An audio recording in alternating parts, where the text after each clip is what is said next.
Hello guys, how's it going?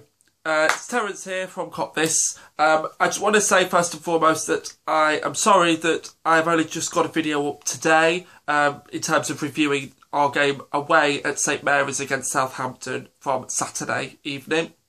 The reason for it is that I had two of my friends come up to visit me at university to help celebrate my birthday.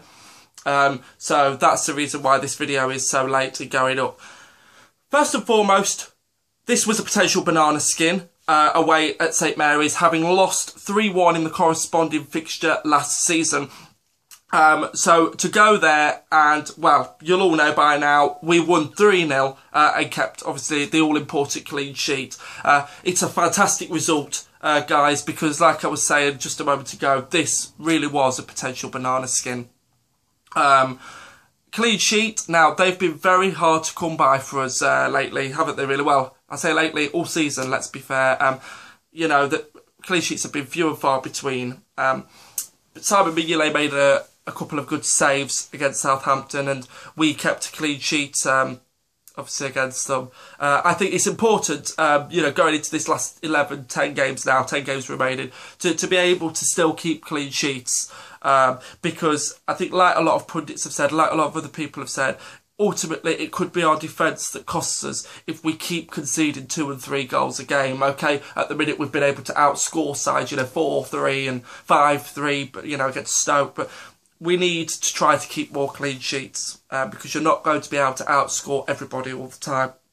Well, I suppose what is, you know, what is so clear here for us is that we're having no problems on the offensive front with 73 goals now scored in 28 games. It is a record for any Premier League side in the Premier League era at this stage of the season. So that's fantastic. Let's be fair, there is no more entertaining side to watch in the Premier League than us this season, guys. We're playing some wonderful, free-flowing, attacking football. And more of that was on offer against Southampton. However, in the first half, we were pretty much dominated, I'd say, by Southampton, who could perhaps have considered themselves unfortunate to go in 1-0 down at half-time. But what I've noticed lately is that we've been able to win ugly against sides. You know, against Swansea, you know, we dug in with grit, determination, and despite being pegged back twice, you know, pegged back twice. I'm trying to think, we were 2-0 up, pegged back 3 times, effectively. I pegged back 3 times. We still found a way to win the game. And against Southampton, you know, we dug in, we dug deep, we played not great, but we still won the game and won it 3-0. So we are finding ways to win ugly. And like people say, that is the sign of champions. Speaking of which, I don't want to get too carried away with title talk because at the minute, as Brendan Rodgers has said, you know, and Steven Gerrard and so on, it is one game at a time. Ultimately, Chelsea have the points on the board and have to slip up. Even if we beat them at Anfield in April, they still have to slip up, and we have to win our games, obviously, in order for us to win the title. So I think it is a little bit premature yet, but I am excited, like everybody else, and it would change my life. If we won the league. I'm 22 years of age now, and so obviously I've never seen Liverpool win the title. I'm a firm believer that Steven Gerrard deserves a Premier League medal. It's the only medal missing from his collection. He really does deserve a Premier League winners medal, but it would change my life and everybody else's, like, you know, all Liverpool fans' lives to see us win the Premier League title, which seems ridiculous when you think, you know, going back to the start of the season, nobody would have predicted this. Now, I always thought that we were in the running for Champions League, and people were calling me an optimist and saying I was a bit deluded and all this, that and the other at the start of the season. But I stuck by my guns, and I've stuck by the whole time, stuck by my prediction. And I firmly believe that we will get top 4 now, with 10 games to play. We're in a fine position in second in the table, having capitalised on Arsenal's 1-0 defeat away at Stoke. Speaking of which, having looked at Arsenal's fixtures that are coming up, you know, they're playing some tough games against, you know, the likes of Chelsea and Spurs and so on. So I was going to say, so I think I can see Arsenal falling away a little bit, but I'm interested in your thoughts, guys. Do you think that Arsenal are going to be there or thereabouts, or do you think that we've got a good chance of permanently, you know, staying above them for the remainder of the season? I was analysing Liverpool's fixtures earlier, and I'm going to analyse these in greater depth in a video before our next game, which is away at Old Toilet against Manchester United on Sunday the 16th of March with a 1:30 PM kickoff British time. Our remaining fixtures are as follows. March's fixtures: Manchester United away, Cardiff away, Sunderland at home and Spurs at home.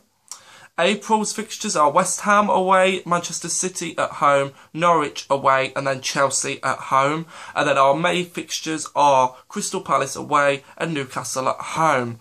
Now I just thought I'd say those for anybody that wasn't aware of what fixtures we have remaining. What are your thoughts, guys, on those remaining fixtures, and how many points out of a possible 30 do you feel that we can achieve? How many points do you reckon out of the 30 it would take for us to win the Premier League title? Or, failing that, if you're a bit like me and not too sort of premature in this, in terms of title talk, how many points do we need for top 4 out of those remaining 30? Myself, I was going to say, I believe that if we beat Manchester United away and we beat Spurs at home, that we're going to get top 4. I think if we beat the pair of those, they're the two obviously that are chasing 4th. United currently...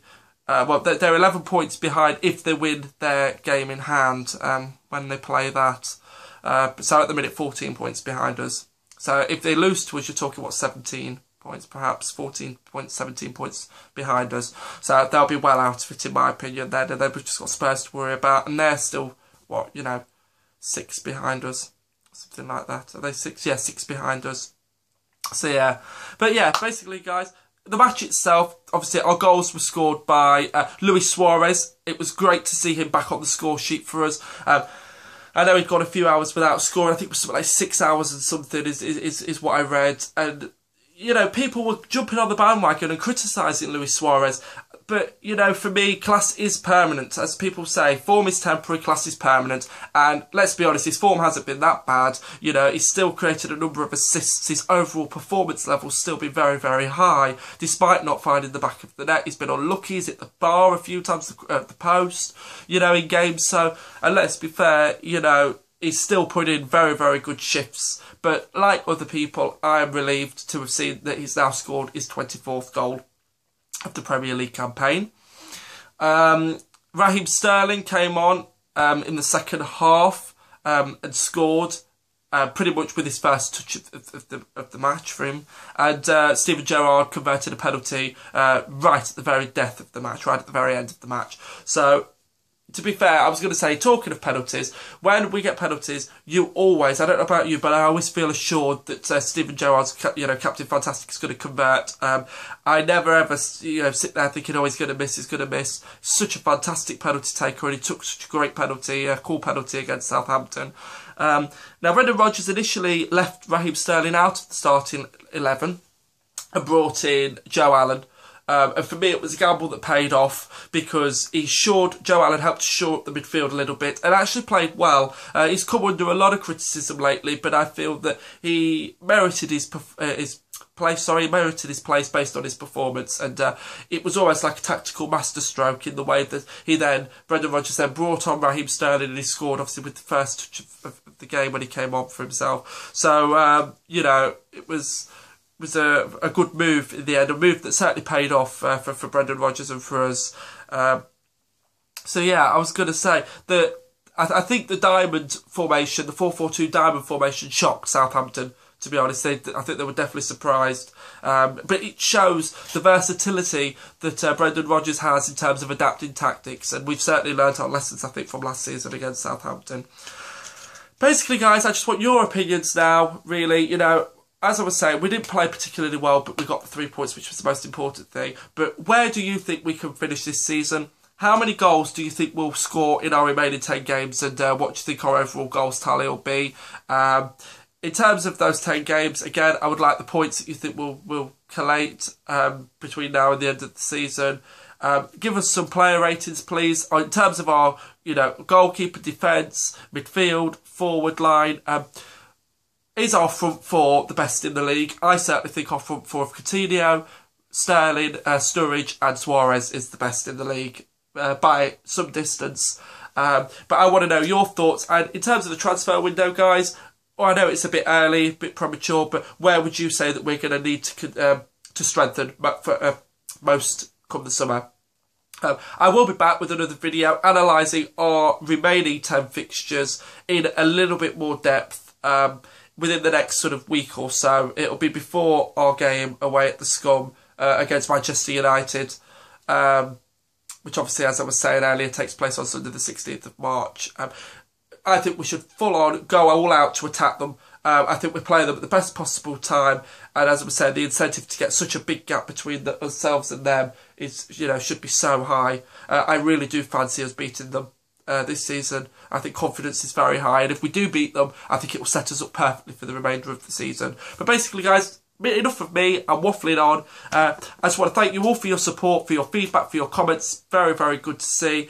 Please keep doing so. If you want to tweet us as well, please tweet us at WeAreKopThis, all one word, or tweet myself at Terence Ely. Or obviously find us on Facebook at if you just put in KopThis in the Facebook search, and it'll bring up our page. But thank you very much. Thanks for following us. Thanks for subscribing to us. Thanks for, all your continued support. You'll never walk alone, guys. Have a good week, and I shall be back shortly. Cheers, guys. Bye.